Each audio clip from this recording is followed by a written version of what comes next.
ఓం శాంతి. మురళీ తారీఖు సెప్టెంబర్ 25, 2023.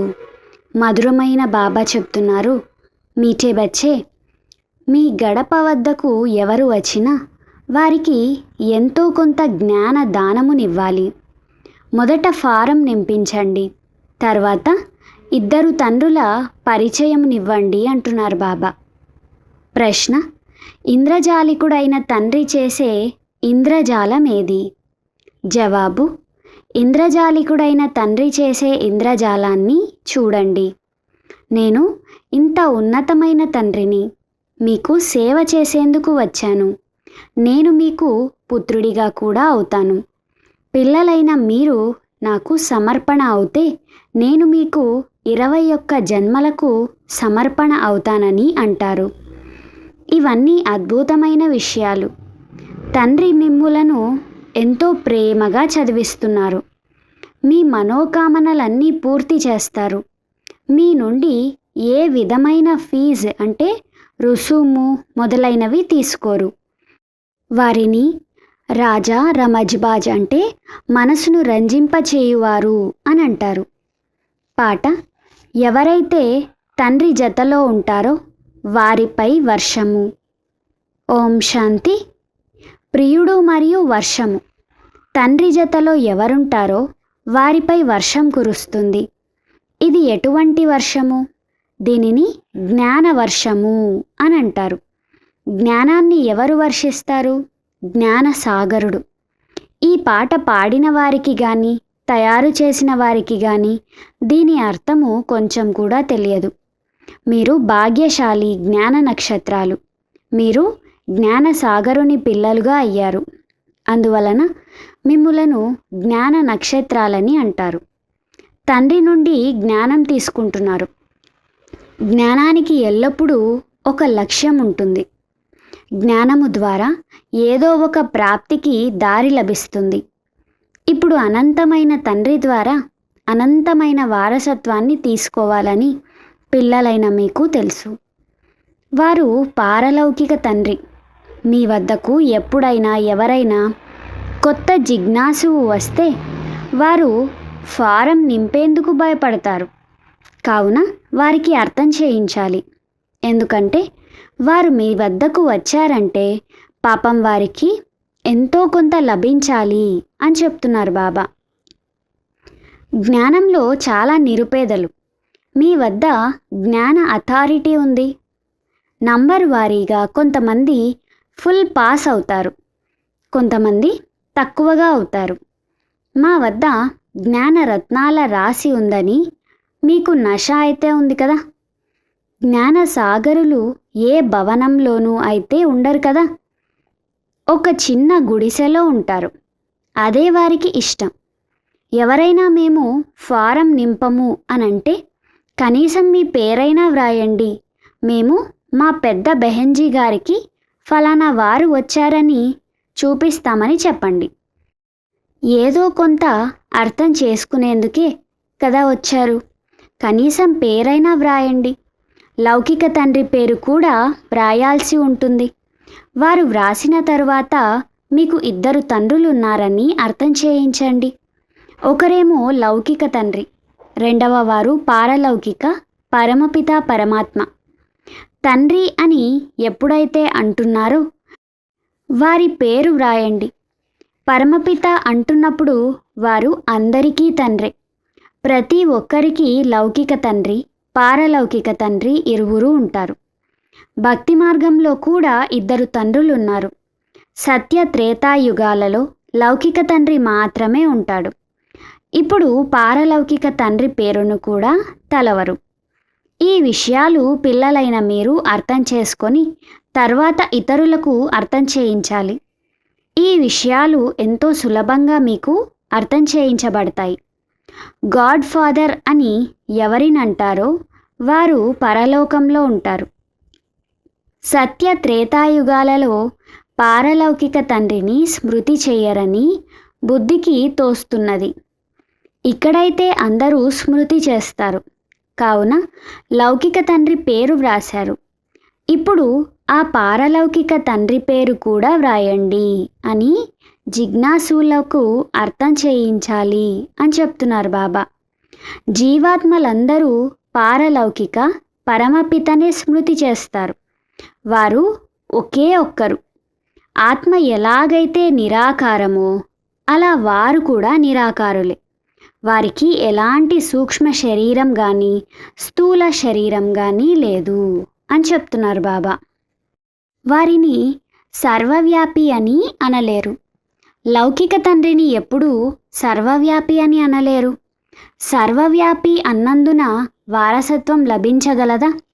అటువంటప్పుడు పారలౌకిక తండ్రిని సర్వవ్యాపి అని ఎందుకంటారు? పారలౌకిక తండ్రిని అందరూ ఇంతగా స్మృతి చేస్తున్నారంటే వారి నుండి కూడా తప్పకుండా వారసత్వం లభించాలి. రచనకు రచయిత నుండి వారసత్వం అయితే లభించాలి కదా. ఇలాంటి కొత్త కొత్త విషయాలను అర్థం చేయిస్తే వెంటనే అర్థం చేసుకుంటారు. ఆ తండ్రి నుండి వారసత్వం పొందే యుక్తులు మీరు మీ అనుభవంతో చెప్తారు. ఆ తండ్రి స్వర్గ రచయిత. భారతదేశం జీవన్ముక్తంగా ఉండేదని ఇప్పుడు జీవన బంధనంలో ఉందని మీకు తెలుసు. దుఃఖం నుండి ముక్తి కలిగించేవారు ఒక్క తండ్రి మాత్రమే. త్రిమూర్తి సహితంగా ఉన్న లక్ష్మీ నారాయణులు చిత్రం చాలా బాగుంది. ప్రతి ఒక్కరి వద్ద ఈ చిత్రం ఉండాలి.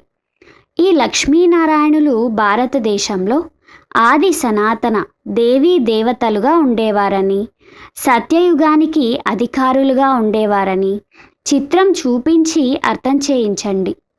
స్వర్గ వారసత్వాన్ని స్వర్గ రచయిత అయిన పారలౌకిక తండ్రి మాత్రమే ఇవ్వగలరు.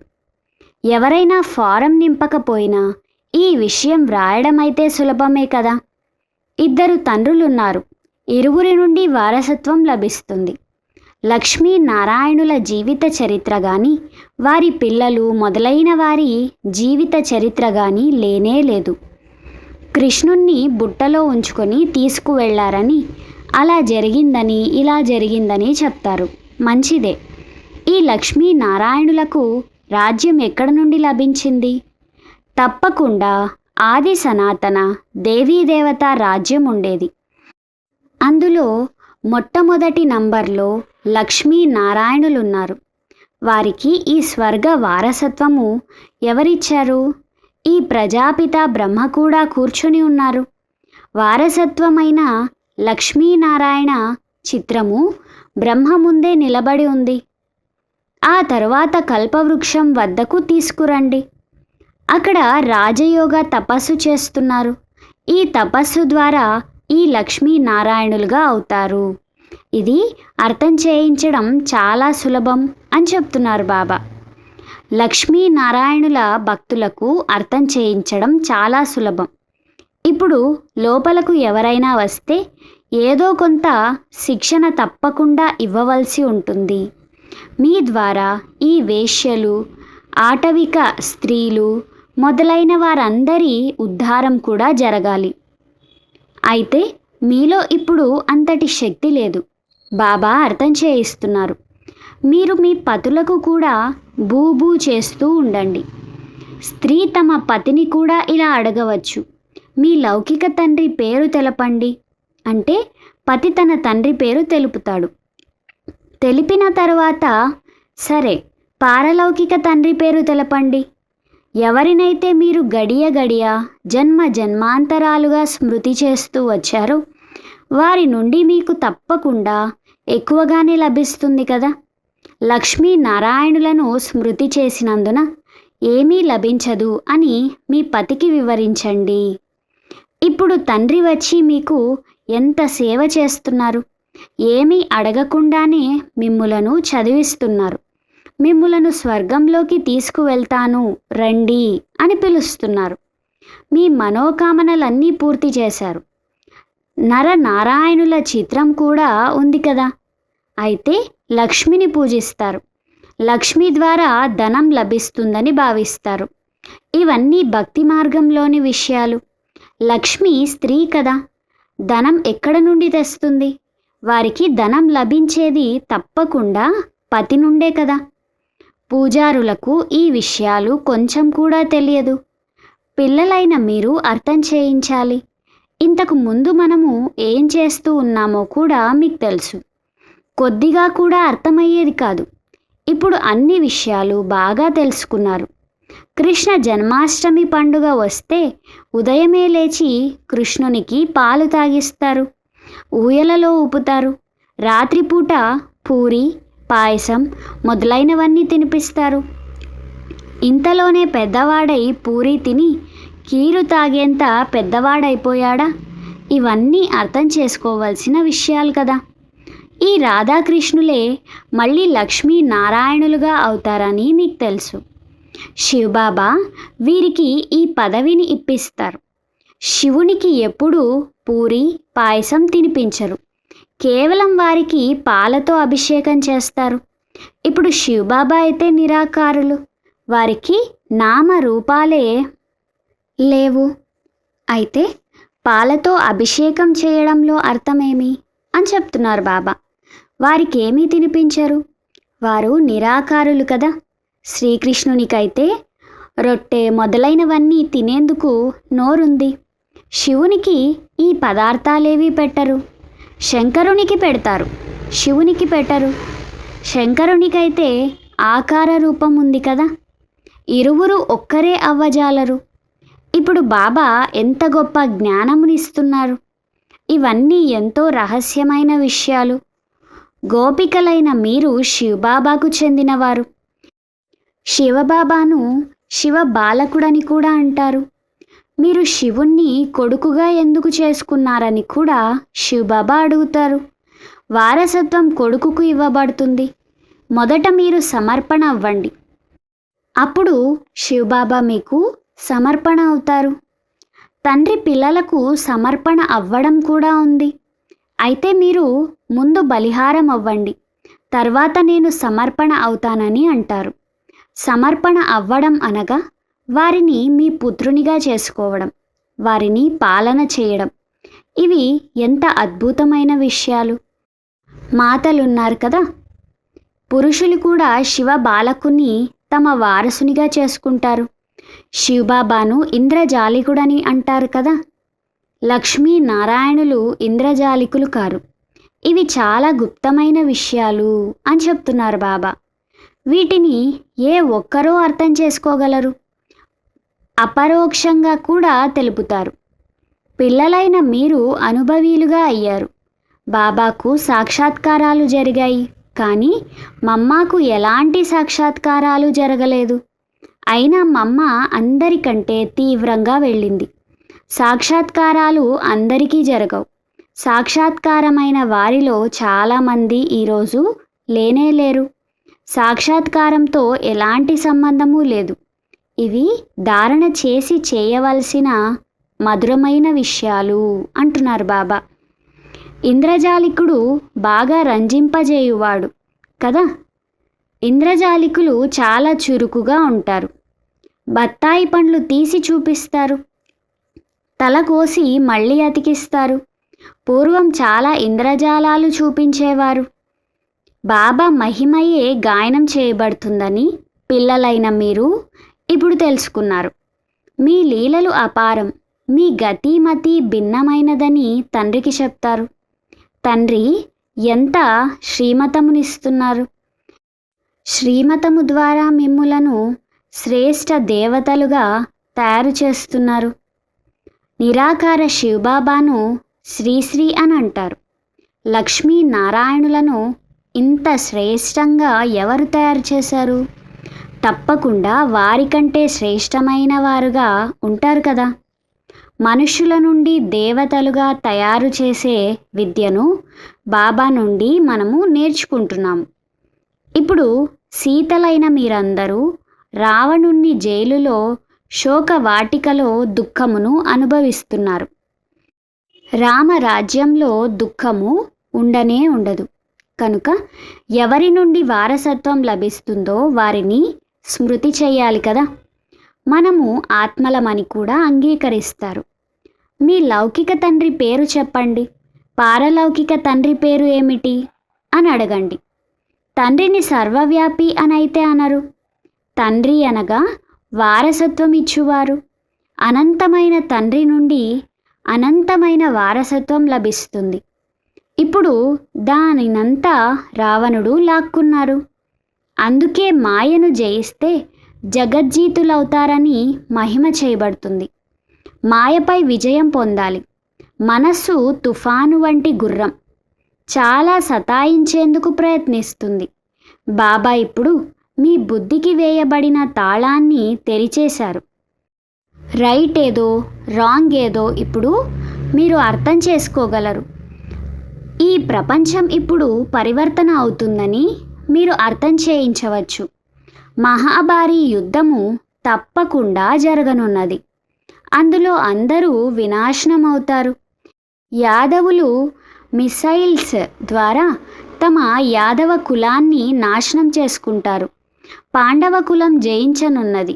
అయితే పంచపాండవులు మాత్రమే మిగిలిపోయినట్లు చూపించారు. వారు కూడా పర్వతంపైకి వెళ్ళి కరిగి మరణించారని అంటారు. మరి జరిగిందేమిటి? ఏమీ లేదు. రాజయోగం నేర్పించిన తర్వాత కొంతమందైనా మిగిలి ఉంటారు కదా. ప్రళయం జరగనే జరగదు. ఈ విషయాలన్నీ మీరిప్పుడే తెలుసుకున్నారు. కృష్ణుడు సాగరంలో ఆకుపై వచ్చినట్లు చూపిస్తారు. శ్రీకృష్ణుడు గర్భ మెహలులో వస్తారు. గర్భ జైలులో దుఃఖం ఉంటుంది. సాగరం గర్భ మెహలుకు గుర్తు. అందులో చాలా సుఖంగా హాయిగా కూర్చుని ఉంటాడు. జన్మ జన్మాంతరాల నుండి ఈ గీతా జ్ఞానమును, భాగవతం మొదలైనవి వింటూ వచ్చారు. భక్తి మార్గంలో ఎదురుదెబ్బలు తింటూ వచ్చారు. ఇప్పుడు తండ్రి మిమ్ములను ఒక్క సెకండులో స్వర్గానికి అధిపతులుగా తయారు చేస్తారు. దీనిని నిశ్చితం భావి అని అంటారు. అయితే దేని భావి? డ్రామాలోని భావి అని అంటారు. తయారైన డ్రామా కదా. మనుషులైతే కేవలం తలవ్రాత అని అంటారు. కొంచెం కూడా అర్థం చేసుకోరు.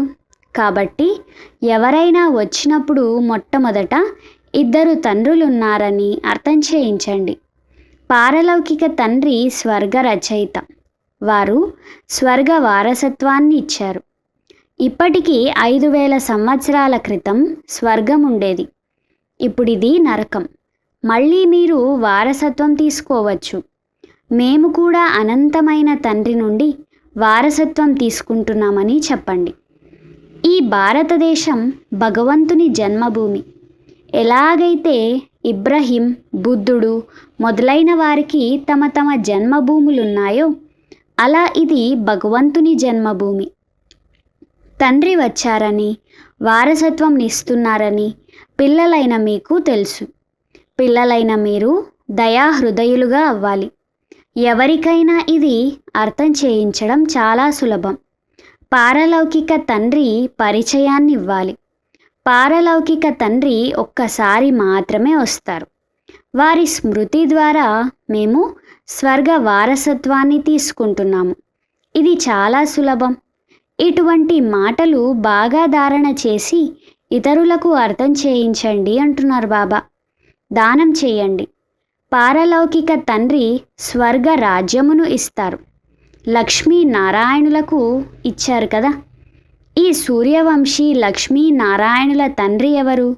స్వర్గస్థాపన చేసే తండ్రి ఇప్పుడు మళ్ళీ వారికి స్వర్గ రాజ్యమును ఇస్తున్నారని మేము మీకు తెలుపుతున్నాం. అంతేకాని ఆశీర్వాదాలు ఇచ్చేదేముంది?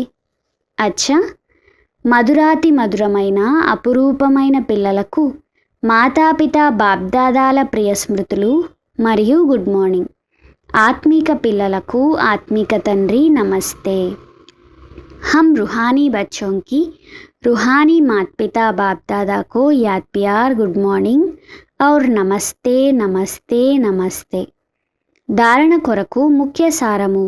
మొదటి పాయింట్, తప్పు ఒప్పులను అర్థం చేసుకొని బుద్ధి బలము ద్వారా మనసు అనే తుఫాను వంటి గుర్రాన్ని వశపరుచుకొని మాయాజీత్ జగజ్జీతులుగా తయారవ్వాలి. ఓడిపోరాదు అంటున్నారు బాబా. 2, శివుడిని కుమారునిగా చేసుకొని వారిని పాలన చేయాలి. అనగా మొదట వారిని మీ వారసునిగా చేసుకోవాలి. వారిపై పూర్తిగా సమర్పణ అవ్వాలి.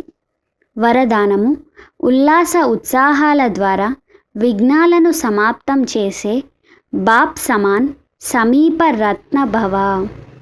వివరణ అయింది. పిల్లల హృదయంలో నేను తండ్రి సమానం సమీప రత్నంగా అయ్యి సుపుత్రుడనని రుజువు ఇస్తాను అనే ఉల్లాస ఉత్సాహాలుంటాయి. ఈ ఉల్లాస ఉత్సాహాలే ఎగిరే కళకు ఆధారం. ఈ ఉల్లాసము రాబోయే అనేక విఘ్నాలను సమాప్తం చేసి సంపన్నంగా అవ్వడంలో సహయోగమునిస్తుంది. ఈ ఉల్లాస ఉత్సాహాల శుద్ధమైన దృఢ సంకల్పాలు విజయులుగా చేయడంలో విశేషమైన శక్తిశాలి శస్త్రాలుగా అవుతాయి. కనుక మనసులో సదా ఉల్లాస ఉత్సాహాలను లేక ఈ ఎగిరే కళ యొక్క సాధనాన్ని స్థిరంగా ఉంచుకోవాలి అని చెప్తున్నారు బాబా. స్లోగన్: ఎలాగైతే తపస్వీలు సదా ఆసనంపై కూర్చుంటారో అలా మీరు ఏకరస అవస్థ అనే ఆసనంపై విరాజమానమై ఉండండి. అచ్చా. ఓం శాంతి.